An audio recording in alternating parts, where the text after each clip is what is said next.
پر ہے بہار مدینہ، عجب رنگ پر ہے بہار مدینہ.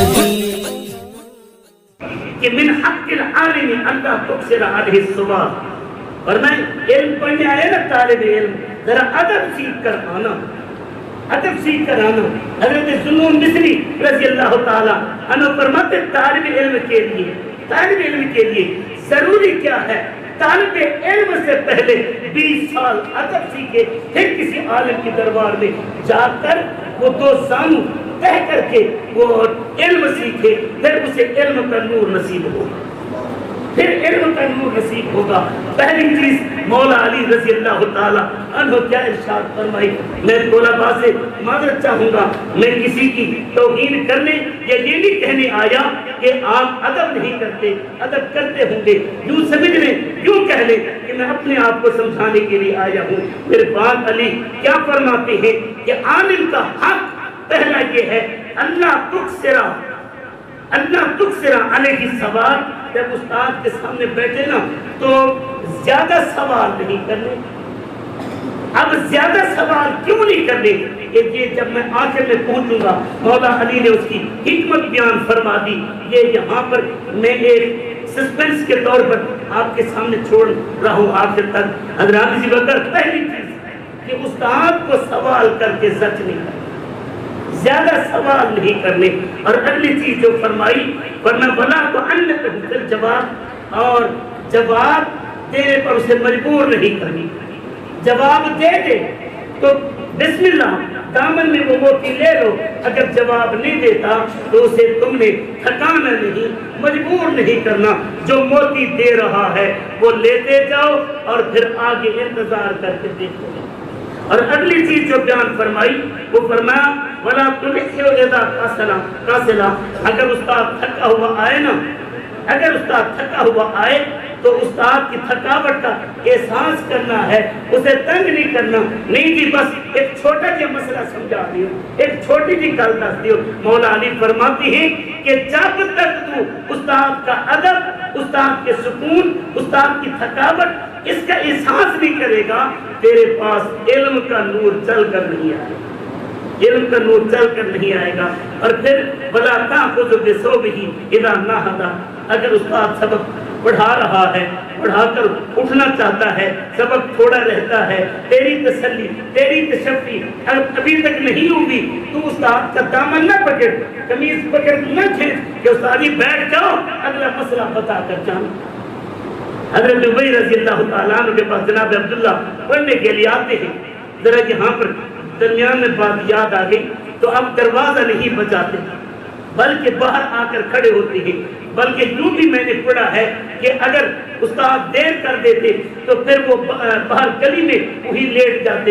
آندھی چلتی، مٹی گرد ان پر پڑتی، مگر اٹھتے نہیں اور دروازہ نہیں بجاتے.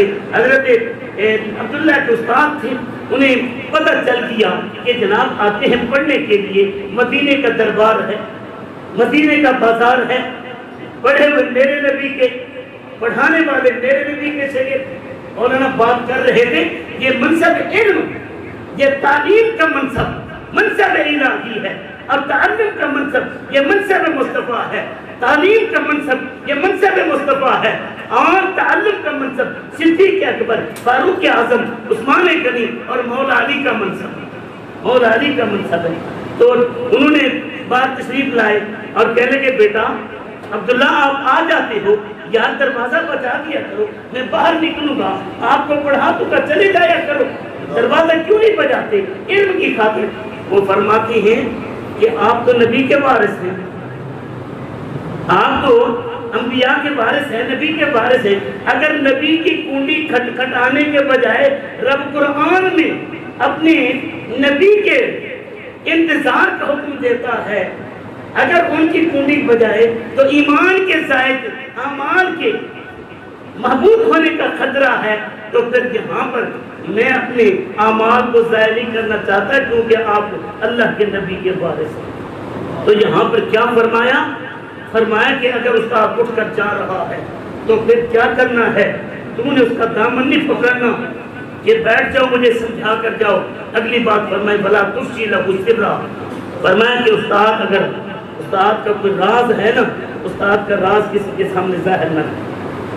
استاد کا راز سہل انسان ہے، کمزوریاں ہیں، یا استاد اپنے دل کی بات تو اس سے کر دیتا ہے، تو پھر تو استاد کا رازدار ہے، اپنے استاد کا راز کسی کے سامنے ظاہر نہ کر.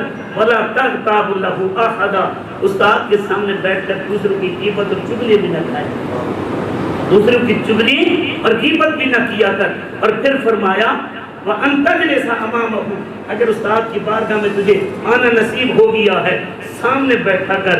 صوفی برکت علی لدھیانوی رحمۃ اللہ تعالی علیہ آپ لکھتے ہیں کہ سامنے بیٹھا کرو، کیونکہ یہ اللہ والے کے سینے سے نور کی شعائیں نکلتی ہیں جو سامنے بیٹھے ہوئے کے سینے میں منتقل ہوتی ہیں، سینے میں منتقل ہوتی ہے. فرمایا وَأَن تَجْلِسَ أَمَامَهُ، جب استاد کے سامنے پاس آئے تو سامنے بیٹھ تاکہ اس کے سینے کا نور بھی تیرے سینے میں منتقل ہوتا ہے.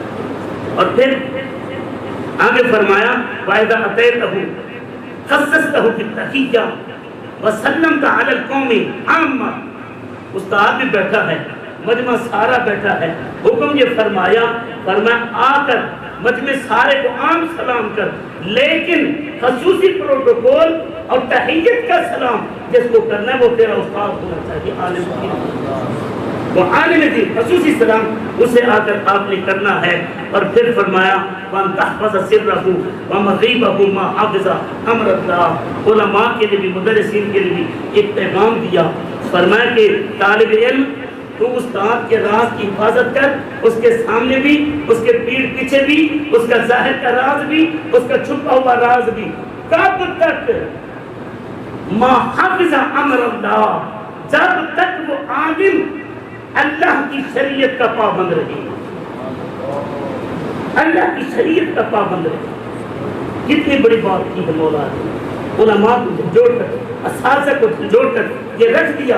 فرمایا کہ دیکھ تیرا سینہ وہ ایک ندی ہے، وہ ایک کھالا ہے، وہ ایک نہر ہے جس سے علم کا نور چل کر دوسرے کے سینے میں آئے گا. اگر تیرے سینے میں غلاظت ہوگی تو اگلے کے سینے میں کیا جائے گا؟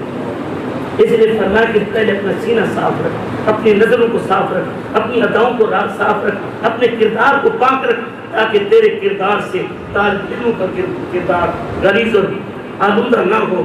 آخر میں فرمایا وَإِنَّمَا الْعَالِمُ بِمَنْزِلَةِ النَّخْلَةِ، فرمایا کہ یہ عالم جو ہے نا یہ کھجور کے درخت کی مانند ہے، عالم کھجور کے درخت کی مانند ہے.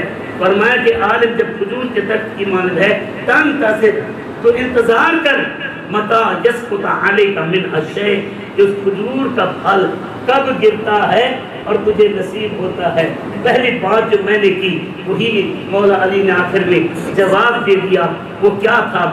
من حق العالم اللہ تکثر علیہ السوال، عالم سے زیادہ سوال نہ کر، اس کی مجلس میں بیٹھ کر انتظار کر. وہ کھجور کا پیارا درخت ہے، میٹھا پھل دیتا ہے. جب وہ میٹھا پھل کب گرتا ہے؟ جب گرنے کا انتظار کر، اسے ہلانے اور جھنجھوڑنے کی بات نہ کر. اللہ پاک میری حاضری قبول فرمائے.